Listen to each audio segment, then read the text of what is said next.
star that we all hoped he would? I say yes, and I'll tell you why in this edition of Locked On Jaguars. You are Locked On Jags, your daily Jacksonville Jaguars podcast. Part of the Locked On Podcast Network. Your team every day.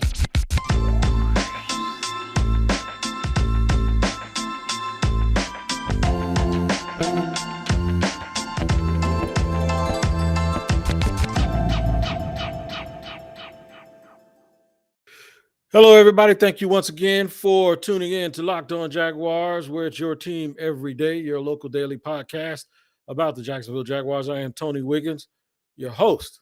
I've been covering this team for 13, 14 years and have been here through the initial awarding of this franchise to Jacksonville. And I'm glad to have you make us your first listen here every day. We are free on all podcast platforms, audio as well as visual here on YouTube or on YouTube. We thank you for finding us, liking and subscribing and joining us on Locked On Jaguars. So much talk about what can be done to make the Jaguars escape the doormat or the cellar of the National Football League. I call it football purgatory. So much talk about new additions in the free agency or on offense and the wide receiver core and offensive linemen, and whether they were going to draft Hutch or whether they were going to draft Trevon Walker, and who else they were adding in free agency, and what type of front they're running on defense, 3-4, odd, hybrid, 4-3, whatever. Where's Trevon Walker going to play? Who's in the secondary? And was it right to franchise tag Cam Robinson? And are both running backs who coming off of injury going to be available? And do they truly have an ex-wide receiver, or is Christian Kirk overpaid? All of these things were at the top, or the Mount Rushmore, if you will, of things that were talked about in the offseason, but there was one thing that wasn't discussed much, and that is Trevor Lawrence really a superstar? Now, I know I'm going to hear a lot of, this is clickbait. You got to hear me out.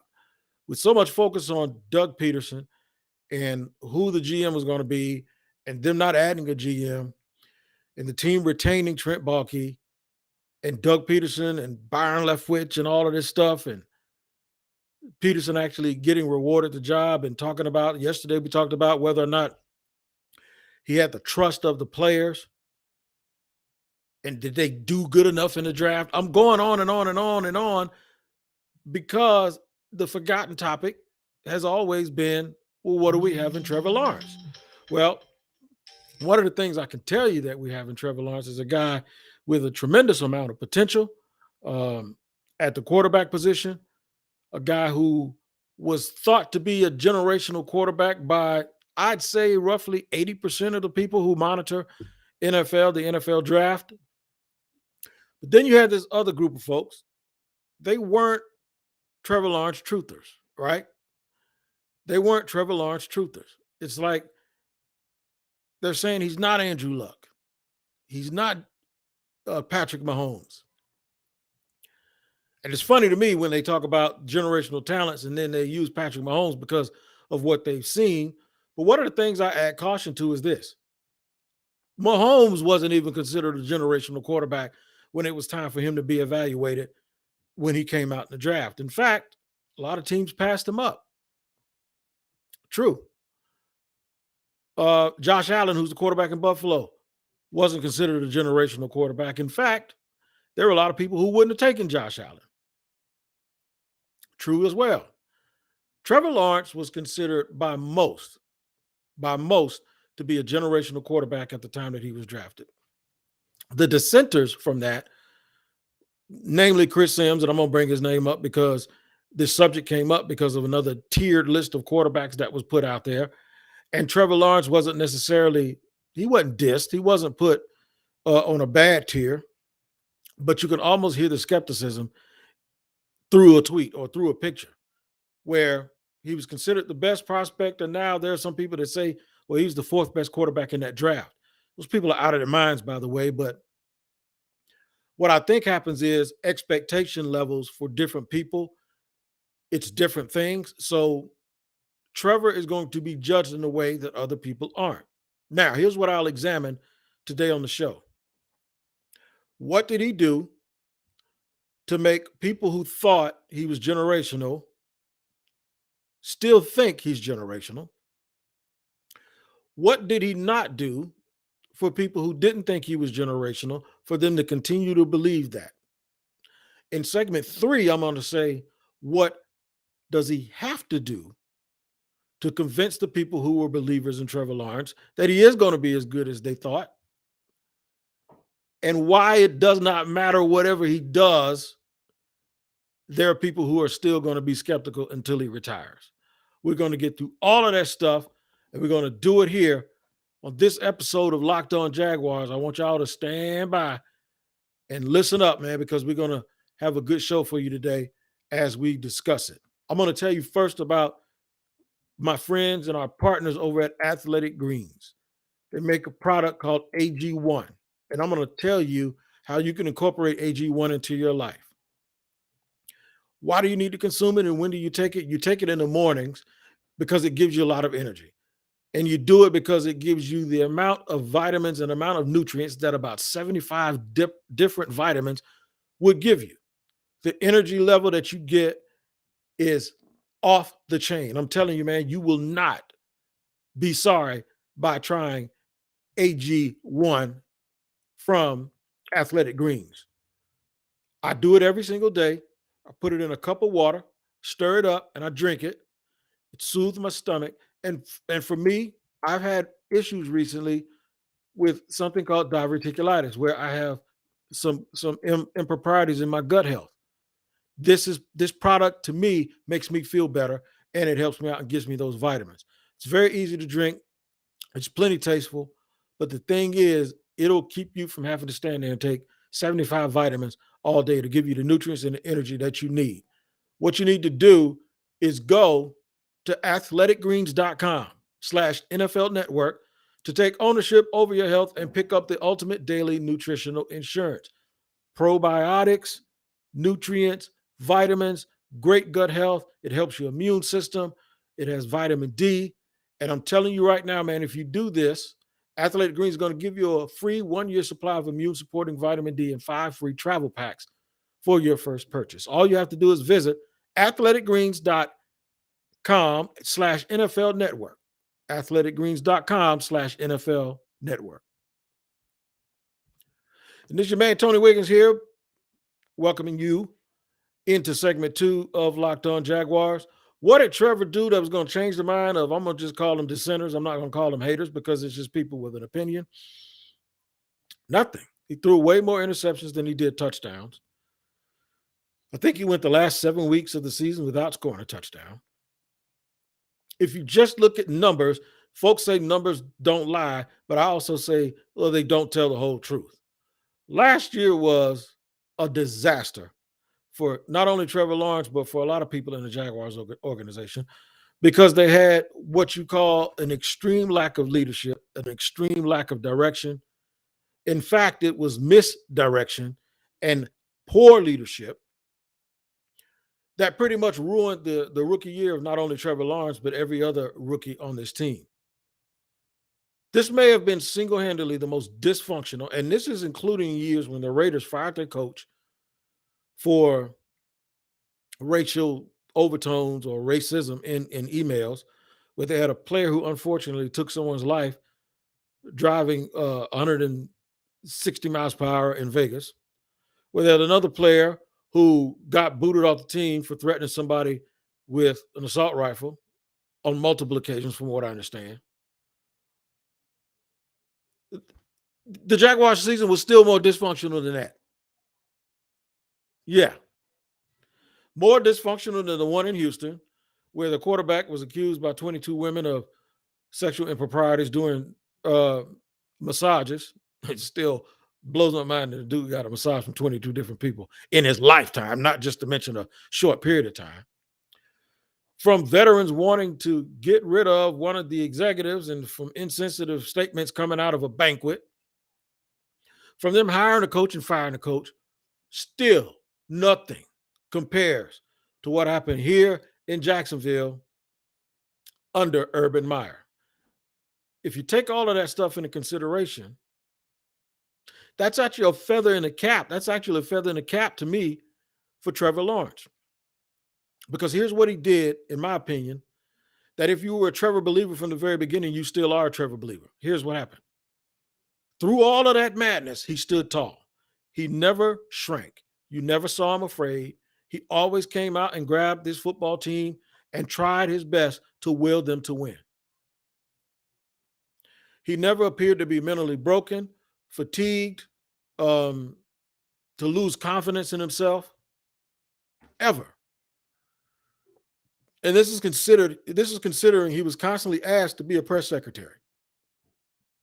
He was constantly asked to come out and keep the morale going while everything was going so poorly behind the scenes. So from that perspective, and from the perspective that I got a set of eyes, I actually watched the games.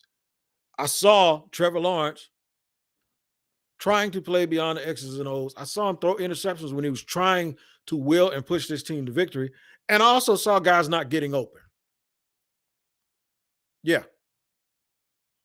I saw that there was nowhere for him to throw the ball. Now, from a critical standpoint, I saw where Trevor Lawrence actually needs to improve a little bit because he needs to let the ball go. Open in the NFL is different from open at Clemson. He needs to trust his arm. He needs to trust the mechanics. He needs to trust the routes. And he needs to trust that what he sees is actually what it is. And then not try to wait and play hero ball late. I saw a guy who was a gamer in some of the biggest games of the year. Look, they lost on a buzzer kick to Cincinnati. They actually beat Buffalo. They actually beat the Dolphins. They play well in games that you would not expect them to play well, and they beat the Colts and knocked the Colts out of the playoffs.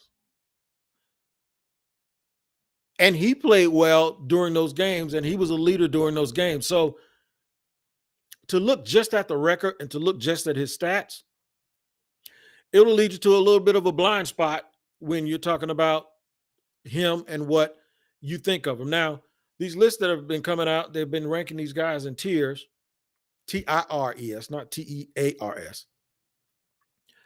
And it seems like those people that thought about Trevor Lawrence in a certain way still believe that about Trevor Lawrence in a certain way, and he's not really as highly regarded by them as he is other people. For me, you can't come to these conclusions without actually watching the entire game. Now, I trust the guys like Trent Dilfer, who said that he wasn't taught a lot of stuff in college when he was at Clemson. Look, I get it. Deshaun Watson played under the same system with the same offensive coaches. So maybe it's just going to take Trevor a little bit more time and better coaching and surrounded by better talent, and you'll get better results. And that's what I don't think people that are looking at Trevor are banking on. And we are all banking on that. Now, we can't be naive, y'all. We have to understand that anyone who does make the mistakes that Trevor made last year, and anyone who does have those stats, and anyone who has that winning percentage is obviously going to be criticized by a lot of people. I do think and I do believe that he has a chance to improve and come back. In fact, I'll tell you in the next segment why I am a believer in Trevor Lawrence and why I am a believer in his ability to play better. It has all to do with structure. I'll give you that in just a second here on Locked On Jaguars.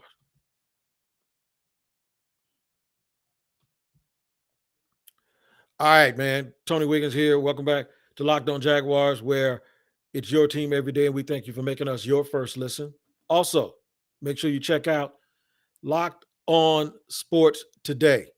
Great show talking about all the things in sports, all the hits, everything that happened the night before, and everything you expect that's going to happen. You can get that every single day here on the Locked On Podcast Network. Wherever you find your podcast, make sure you like and subscribe. Check out the Locked On YouTube, Locked On NFL on YouTube also. Locked On NFL. Great podcast wherever you get your audio podcast. On YouTube, it's also there. Make sure you like and subscribe because it's 5 days a week and you get stuff that you can't get everywhere. I host that show on Wednesday, so make sure you guys tune in Monday through Friday.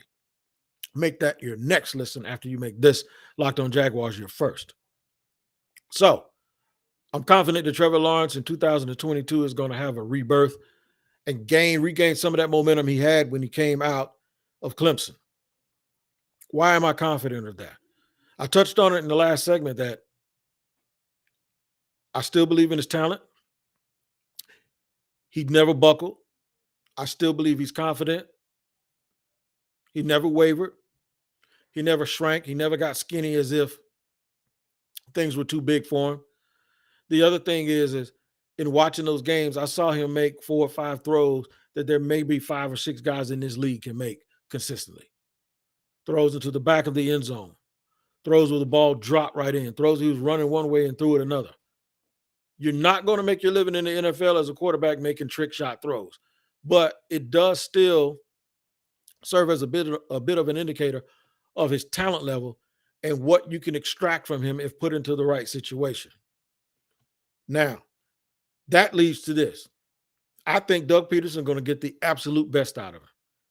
I think having Mike McCoy as just a quarterback coach and having Press Taylor and having Jim Bob Cooter on the staff, they're going to find a way to find out the things that Trevor does best, and they're going to do those things over and over again and give him an opportunity to be successful. I think they're going to design an offense. I think they're going to have the sort of coaching staff that is a teaching coaching staff. And that's going to Mike McCoy a lot because Mike McCoy is going to be the everyday guy that's with Trevor in these rooms. And I think they're going to push him. And I said this a long time ago. I want people to be hard on him. I want him to be hard coached.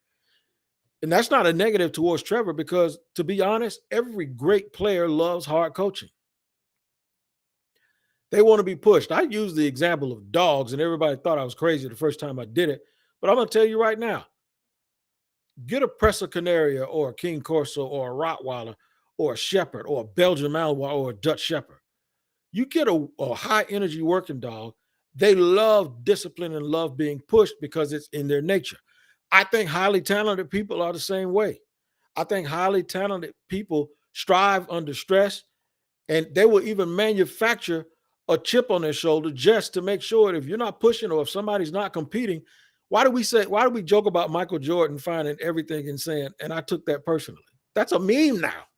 It's that way because the guys that are the ultimate competitors always seem to thrive and look for reasons to be motivated. They already think they're better than you. Not better human beings, but just better in terms of talent and competing on the field or the course or the court. I think Trevor Lawrence yoked the same way.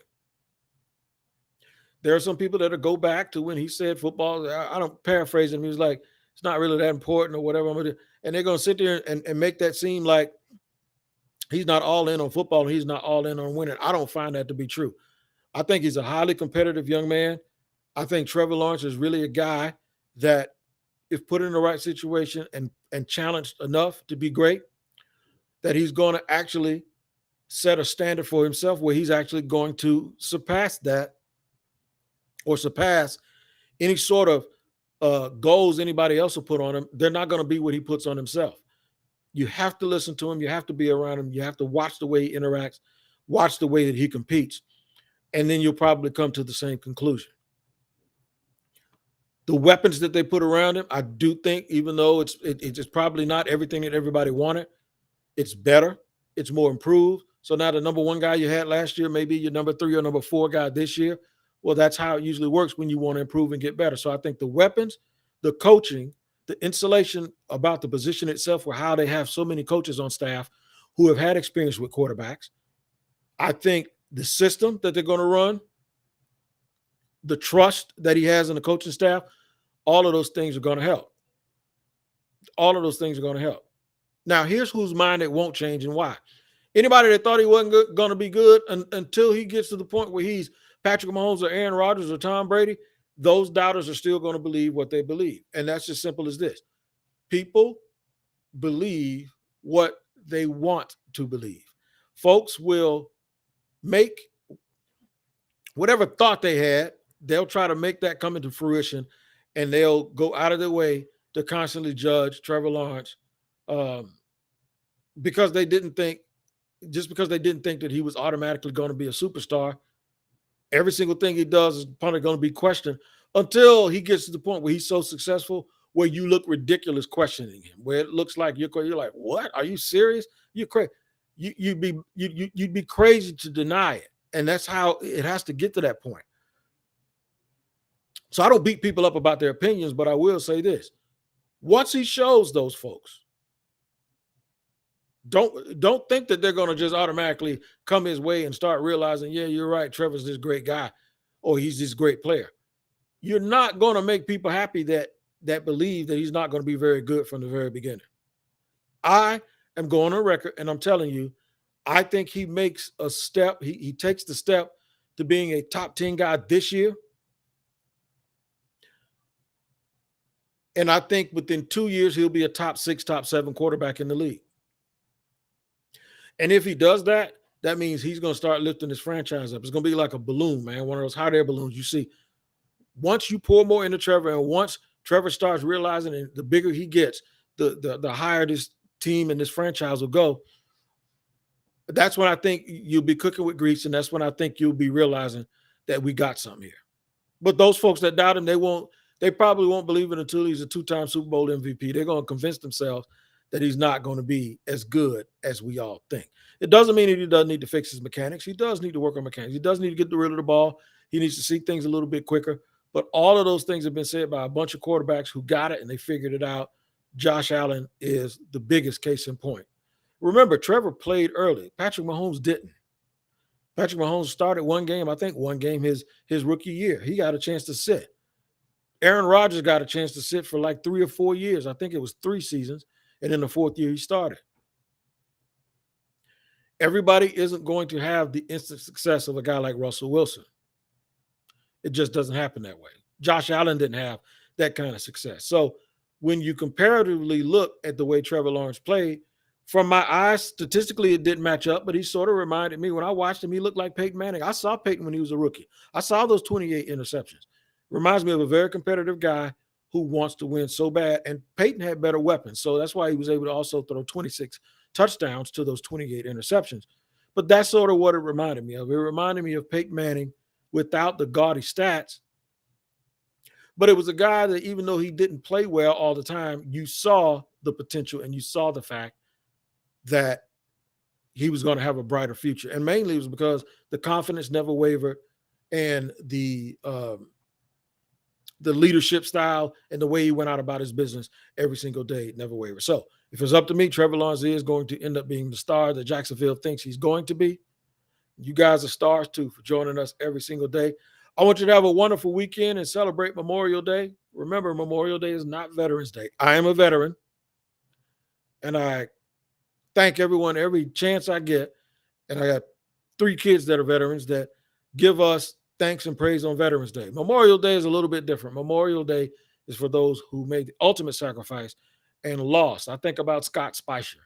I call it Spicer. Some people say it's Spiker, but his wife, Joanne, was my home ec teacher at the old Nathan Bedford Forest High School, which is now West Side.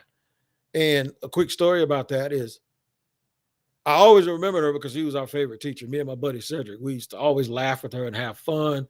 And she told us her husband was a pilot in the Navy.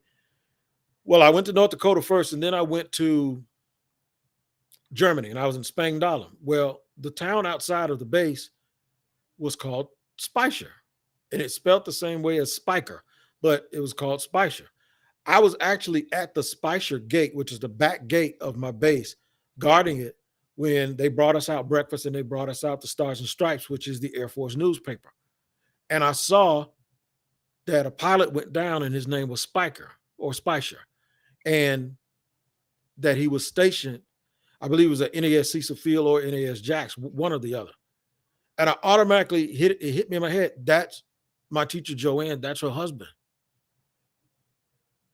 That was my favorite teacher. I told everybody, that's my husband. I hope they find him. So they never found him. And I think at some point they declared him deceased. And I think about people like that on Memorial Day. I think about some of my dad. I met my dad when I was 38, but he told me the stories about when he was in Vietnam and how none of his buddies came back. I think about those people on Memorial Day. So thank you. I know you guys are going to they're going to still wish all the veterans happy Memorial Day, but Monday is a day for celebration for the soldiers and the women who made the ultimate sacrifice and their families. So make sure you enjoy it and enjoy it safely and cherish the day on Monday and every single day. And we appreciate you joining us here on Locked On Jaguars and making us your first listen. You guys take care of each other, man. Until we see you next time here on Locked On Jaguars.